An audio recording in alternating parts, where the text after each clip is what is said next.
Sebelumnya,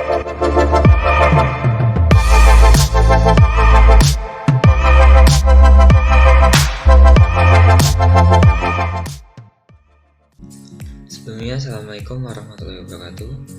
Perkenalkan, saya Fajar Mahendra, NIM D6019002.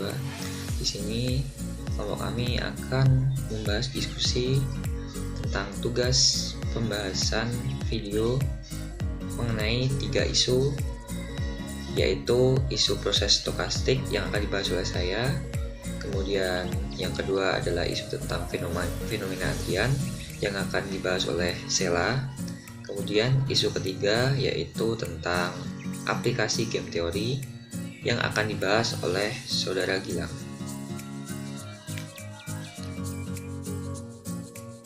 Baik, pembahasan pertama adalah isu tentang proses stokastik. Di sini saya akan memberikan penjelasan sedikit tentang pengenalan apa itu proses stokastik dan 3 contoh kejadian yang termasuk ke dalam proses stokastik. Baik, pengertian dari proses stokastik itu adalah suatu model matematika di mana gejala-gejala dapat diukur dengan derajat kepastian yang tidak stabil. Selain itu, model stokastik dapat juga disebut dengan model probabilistik peluang dari masing-masing kejadian benar-benar dihitung. Nah, namun menyusun sebuah model stokastik ini cenderung lebih sulit daripada model deterministik. Kemudian, di dalamnya itu ada kaidah-kaidah peluang, yaitu alat matematika yang cukup vital dalam menyusun model stokastik. Contoh awamnya saja itu adalah teori antrian dan teori permainan, di mana ini merupakan pengembangan dari riset operasi modern. Selain itu, suatu barisan kejadian yang memenuhi hukum-hukum peluang itu dapat didefinisikan sebagai proses stokastik, dan juga dapat didefinisikan juga dengan menyatakan bahwa setiap nilai yang berubah terhadap waktu dengan cara yang tidak tertentu dalam ketidakpastian dikatakan mengikuti proses stokastik. Dengan demikian, jika dari pengalaman yang lalu, keadaan yang akan datang, suatu barisan kejadian dapat diramalkan secara pasti, maka barisan kejadian itu dinamakan deterministik. Sebaliknya, jika pengalaman yang lalu hanya dapat menyajikan struktur peluang keadaan yang akan datang, maka barisan kejadian yang demikian disebut stokastik. Nah, proses stokastik banyak digunakan untuk memodelkan evolusi suatu sistem yang mengandung suatu ketidakpastian atau sistem yang dijalankan pada suatu lingkungan yang tak dapat diduga, di mana model deterministik tidak lagi cocok dipakai untuk menelisik atau menganalisis suatu sistem. Proses-proses stokastik dapat dikelompokkan berdasarkan jenis ruang parameternya, ruang keadaannya, dan kaitan antara peubah acak yang membentuk proses stokastik tersebut.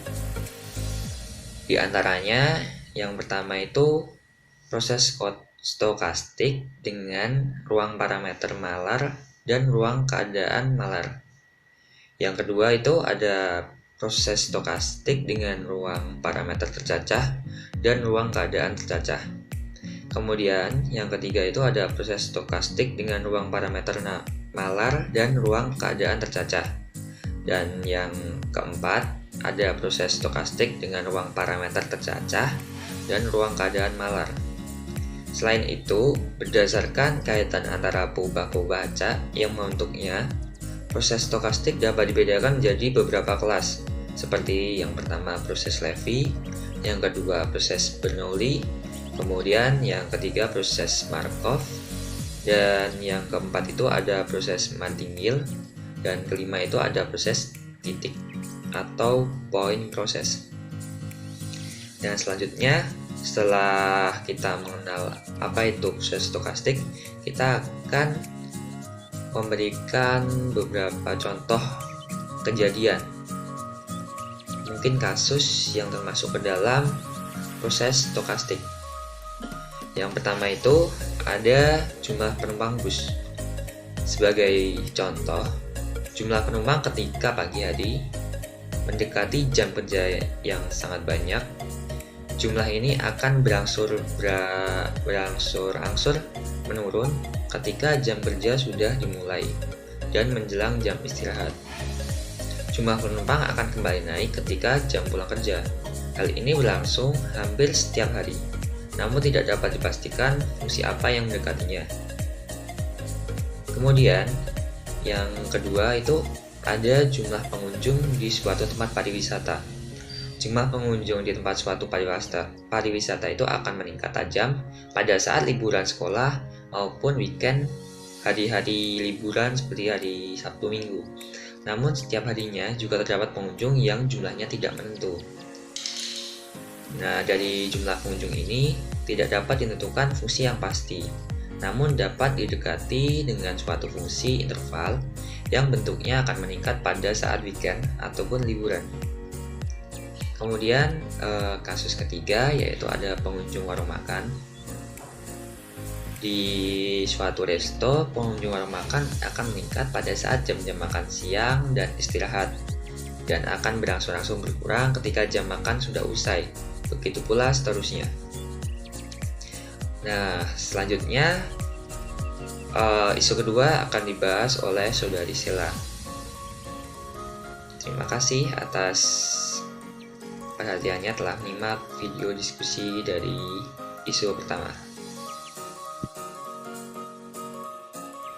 Selanjutnya, saya akan menjelaskan mengenai fenomena antrian. Jadi, dalam kehidupan sehari-hari, tentunya antrian sering kita jumpai bila kita menunggu giliran untuk menerima suatu pelayanan.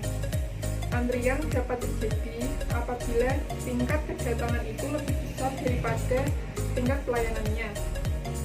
Selanjutnya, saya akan memberikan contoh fenomena antrian yang ada di sekitar kita. Dan bagaimana jika dilihat dari sisi kedatangan populasi yang akan dilayani atau disebut dengan calling population, kemudian dari sisi antriannya atau panjang antrian tersebut, kemudian dari sisi disiplin antrian dan mekanisme pelayanannya. Fenomena yang pertama yaitu antrian pada pelayanan sisa gadai atau pegadaian. Yang pertama dilihat dari sisi kedatangan populasi yang akan dilayani atau calling population.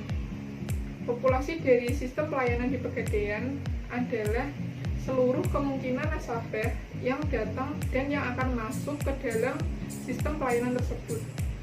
Jumlah nasabah yang datang untuk mendapatkan pelayanan adalah infinite atau tidak terbatas, karena nasabah yang datang untuk menggadaikan barangnya tersebut tidak diketahui secara pasti banyaknya masing-masing pada jam, hari, bulan, pada tahun.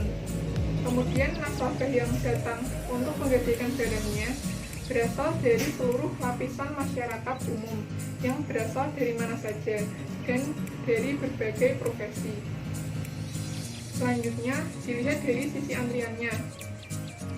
Panjang antrian di pegadaian adalah infinite atau tidak terbatas untuk nasabah yang datang pada jam kerja perusahaan. Jadi jumlah nasabah yang datang di pegadaian tersebut itu tidak dibatasi jumlahnya, asalkan masih dalam jam kerja perusahaan. Kemudian dilihat dari sisi disiplin antriannya. Disiplin antrian yang terjadi di pegadaian biasanya itu berdasarkan dengan aturan FCFS atau disebut dengan first come first serve, atau artinya itu nasabah yang lebih dulu datang adalah nasabah yang akan mendapatkan pelayanan terlebih dahulu. Kemudian dilihat dari mekanisme pelayanannya. Mekanisme pelayanan yang ada di suatu pegadaian adalah semua nasabah yang datang untuk menggadaikan barangnya itu mengantri dalam satu jalur antrian guna selanjutnya itu memasuki loket pelayanan. Karena kedua loket pelayanan yang hanya melayani nasabah satu persatu secara berurutan. Kemudian di proses pelayanannya itu terdapat 2 tahap. Tahap yang pertama adalah nasabah memasuki loket penafsir untuk menaksir barang jaminan.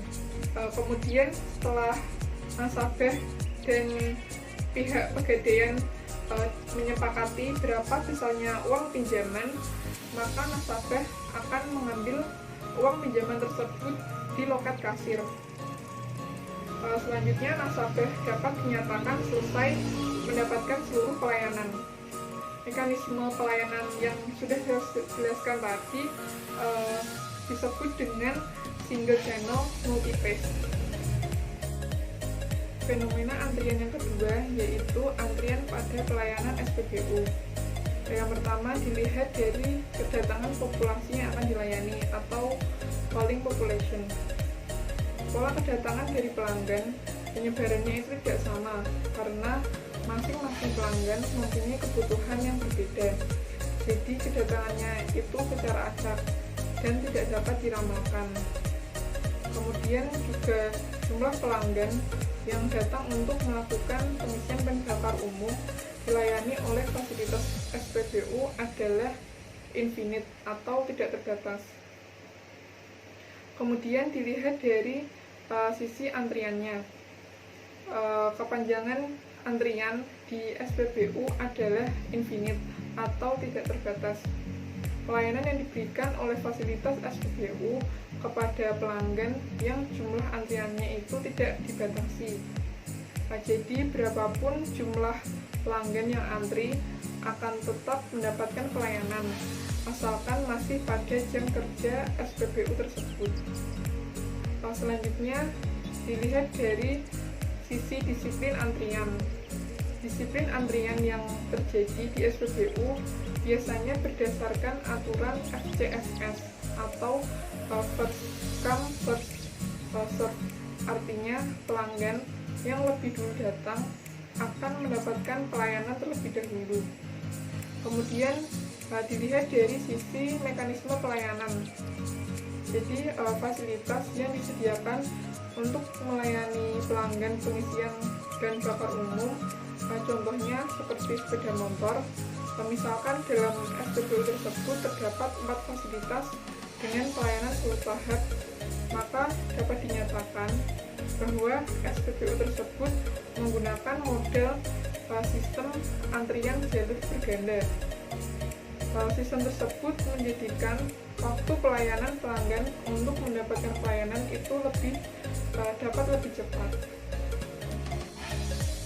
Fenomena antrian yang ketiga yaitu antrian pada pelayanan pencucian mobil. Yang pertama dilihat dari sisi kedatangan populasi yang akan dilayani atau calling population. Populasi pada tempat pencucian mobil bersifat infinite atau tidak terbatas. Jadi orang-orang yang jumlahnya tidak terbatas, siapa saja dapat datang dan meminta pelayanan pencucian mobilnya. Selanjutnya yaitu dilihat dari sisi antrian. Panjang antrian di tempat pencucian mobil bersifat infinite atau tidak terbatas. Pelayanan yang diberikan kepada pelanggan oleh tempat pencucian mobil, jumlah antriannya itu tidak dibatasi. Jadi berapapun jumlah pelanggan yang antri akan tetap mendapatkan pelayanan asalkan masih pada jam kerja tempat pencucian mobil tersebut. Selanjutnya yaitu dilihat dari sisi disiplin antrian. Disiplin antrian yang terjadi di tempat pencucian mobil biasanya berdasarkan aturan dengan FCFS atau first come first serve. Artinya pelanggan atau konsumen yang datang lebih dulu akan mendapatkan pelayanan terlebih dahulu. Selanjutnya dilihat dari sisi mekanisme pelayanan. Mekanisme pelayanan yang digunakan pada tempat pencucian mobil biasanya menggunakan model sistem single channel multi-phase, yaitu ada 2 buah atau lebih pelayanan yang dilaksanakan secara berurutan. Pada metode tersebut, pelanggan datang kemudian menunggu antrian untuk dilayani oleh satu tenaga admin. Pelanggan akan mengambil nomor antrian, kemudian menunggu giliran untuk pencucian mobilnya. Dan setelah pencucian selesai, biasanya masih ada pelayanan lain yang harus dilakukan agar sempurna atau finishing. Setelah layanan yang diberikan sempurna, baru dapat meninggalkan area pelayanan. Menurut dari apa yang saya pelajari, jadi antrian itu dapat timbul karena kebutuhan layanan itu melebihi kemampuan atau kapasitas atau fasilitas layanannya, sehingga pengguna fasilitas yang datang tidak bisa segera mendapatkan layanan karena adanya kesibukan dari layanan tersebut. Hal tersebut sebenarnya dapat diatasi dengan menambah fasilitas pelayanan untuk mengurangi antrian atau mencegah timbulnya antrian. Tetapi biaya karena menambah fasilitas pelayanan akan menimbulkan pengurangan keuntungan. Tapi sebaliknya, jika timbul antrian yang panjang, itu juga akan mengakibatkan hilangnya nasabah atau pelanggan. Dalam teori antrian, itu juga terdapat keterbatasan, yaitu seperti keterbatasan fisik mengenai ruang tunggu atau tempat. Jadi ketika jumlah pelanggan yang mengalami antrian mencapai jumlah maksimal tertentu, maka tidak ada lagi jumlah pelanggan yang diizinkan masuk ke dalam sistem antrian tersebut sampai jumlah pelanggan yang dalam antrian tersebut itu tidak mencapai batas maksimalnya. Misalnya itu pada antrian di rumah makan, jadi masuk kategori panjang antrian yang terbatas karena keterbatasan tempatnya. Contoh lain yaitu sejumlah pesawat dengan jumlah tertentu pada landasan itu telah melebihi suatu kapasitas bandara, maka kedatangan pesawat yang baru akan dialihkan ke bandara yang lainnya. Selain itu, keterbatasan yang lain yaitu keterbatasan karena ketentuan peraturan. Nama saya Gilang Erlangga, NIM D6001934, akan menjelaskan mengenai isu yang ketiga, yaitu game teori. Teori permainan atau game teori adalah suatu pendekatan matematis untuk merumuskan situasi persaingan dan konflik antar berbagai kepentingan. Teori ini dikembangkan untuk menganalisa proses pengambilan keputusan dari situasi-situasi persaingan yang berbeda-beda dan melibatkan dua atau lebih kepentingan. Misalnya, para manajer pemasaran bersaing dalam memperebutkan bagian pasar, dan para pimpinan serikat dan manajemen yang terlibat dalam penawaran kolektif. Ada beberapa contoh penerapan dari game teori. Yang pertama yaitu kasus periklanan dengan two-person zero-sum game. Teori permainan dengan jumlah 0 dari dua pemain merupakan interaksi antara dua pemain yang saling bersaing terhadap masing-masing kepentingan. Contoh penerapannya yaitu perusahaan A dan perusahaan B telah menghabiskan jutaan dolar untuk mengiklankan produk mereka pada daerah pemasaran yang sudah pasti. Perusahaan-perusahaan tersebut dapat menggunakan berbagai media, antara lain radio, televisi, surat kabar, majalah, dan papan reklame atau billboard.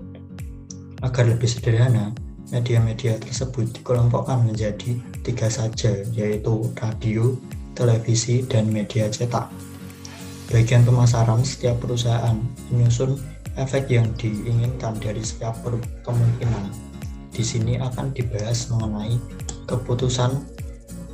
pengambilan keputusan hanya pada perusahaan A saja. Matrix payoff. disusun.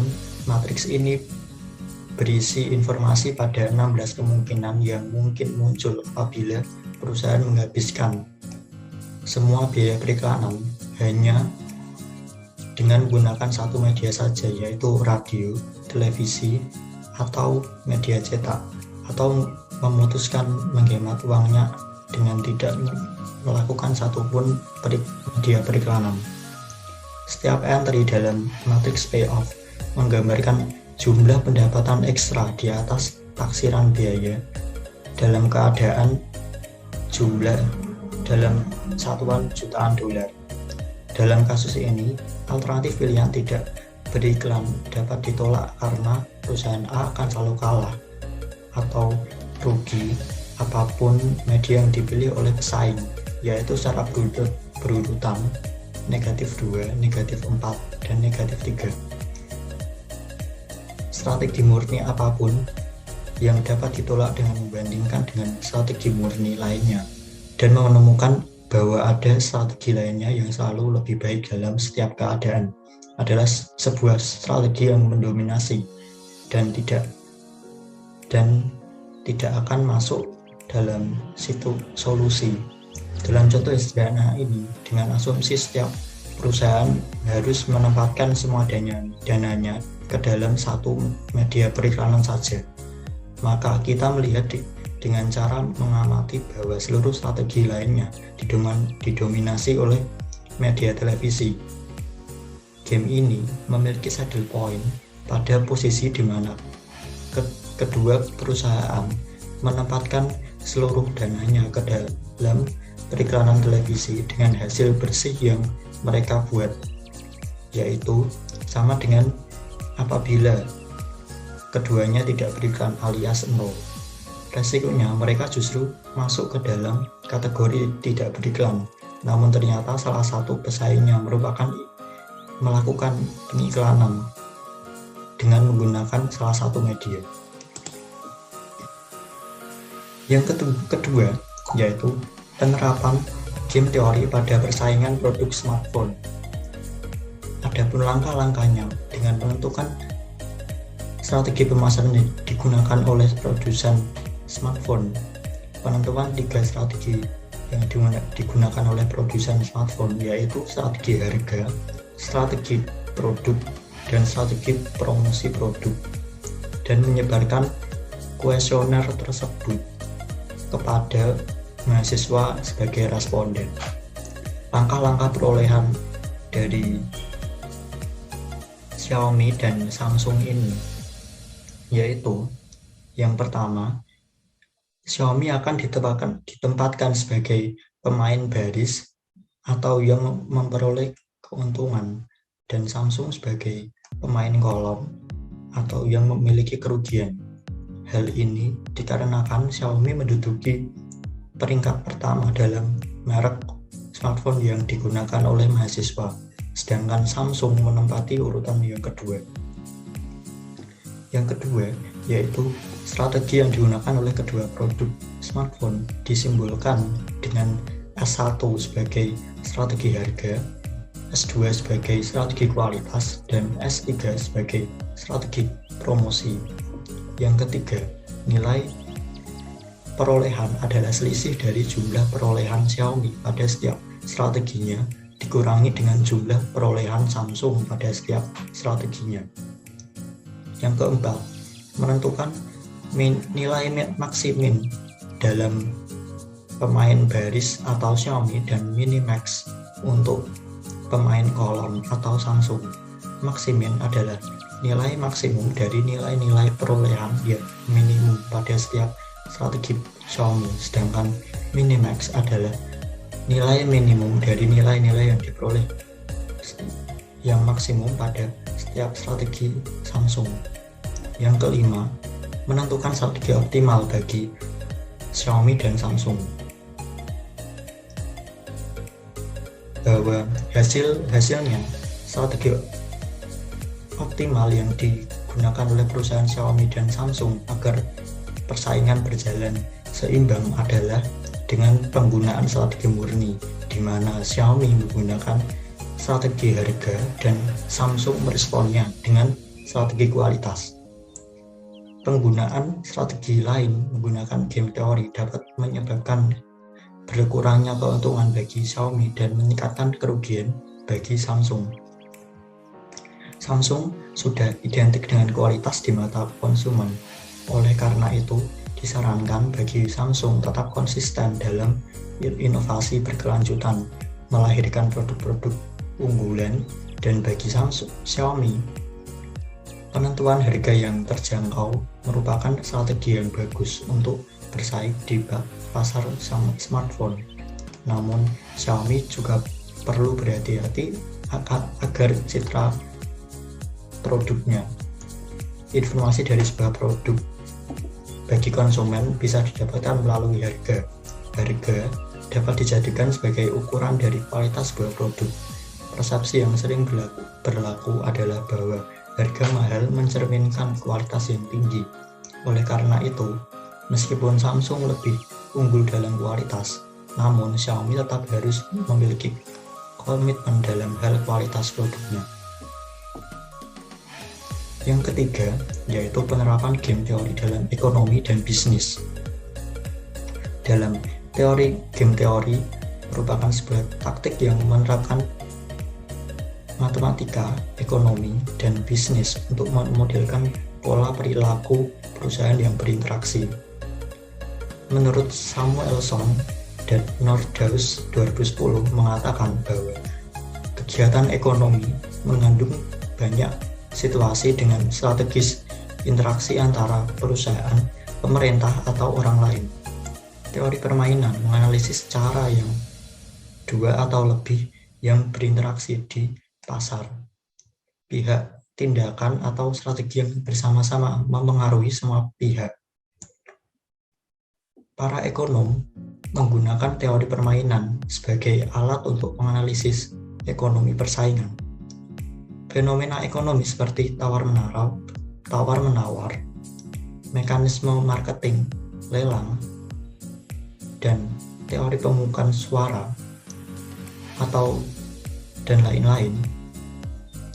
Teori permainan diterapkan untuk menentukan strategi yang berbeda dalam dunia bisnis. Ini menawarkan sebuah solusi yang baik untuk memecahkan strategi masalah. Banyak strategi bisnis yang berjangka pendek atau berjangka panjang yang berencana untuk mencapai profitabilitas yang berkelanjutan. Bisnis seringkali bisa posisinya sukses di pasar dengan strategi yang tepat, dan bisnis akan menderita dalam jangka panjang dengan strategi yang salah. Perilaku strategis terjadi secara teratur di antara para eksekutif, manajer, dan investor di dalam dunia bisnis. Mereka harus memutuskan untuk masuk pasar baru, meluncurkan produk baru, dan berinvestasi sekarang atau kehilangan kesempatan untuk berinvestasi dan membuat harga dan pembelian keputusan. Model game teori adalah studi yang sangat potensial untuk menganalisis keputusan perusahaan. Model game teori memaksa masing-masing pemain untuk mempertimbangkan tindakan orang lain saat memilih strategi tersebut, di mana satu pemain dapat menanggapi gerakan persaingannya. Ini untuk memberikan manfaat yang signifikan bagi pengambil keputusan. Itu menurut Gagel dan Anderson 2010. Dan menurut saya bahwa game teori dapat diaplikasikan dalam dunia bisnis, yaitu marketing, pengambilan keputusan perusahaan, sampai dengan strategi politik. Jika menerapkan game teori secara baik, maka perusahaan akan memenangkan persaingan bisnis dengan baik dan bersaing dengan produk-produknya dengan secara sehat juga. Di dalam game teori terdapat dua macam strategi optimum yang dapat digunakan oleh setiap pemain, yaitu strategi murni dan strategi campuran. Di dalam permainan strategi murni. Strategi optimal yang untuk setiap pemain adalah dengan mempergunakan strategi tunggal. Solusi dari model game teori menggunakan kriteria maksimin dan maksimax. Pemain baris atau maximizing player mengidentifikasi strategi optimalnya melalui aplikasi kriteria maksimin, sedangkan pemain kolom menggunakan kriteria minimax untuk mengidentifikasi strategi optimalnya. Dalam hal ini, nilai yang dicapai harus merupakan maksimum dari minimax baris dan minimum dari maksimin kolom sekaligus. Solusi dari model akan memberikan total manfaat bagi para pemain yang optimal.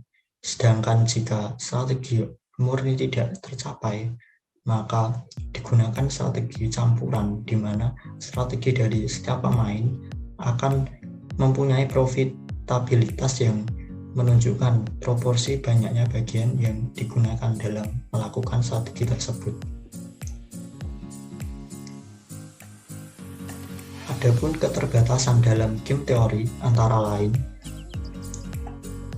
yang pertama yaitu kedua pemain tersebut harus dari industri yang sama. Dengan kata lain, bisnis dalam bidang yang lain tidak bisa dibandingkan. Yang kedua, asumsi bahwa pemain memiliki pengetahuan tentang payoff sendiri dan payoff dari pihak lain itu tidak praktis.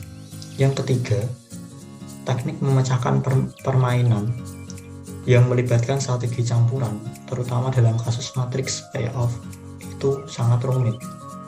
Yang keempat, semua masalah persaingan tidak dapat dianalisis dengan bantuan teori permainan.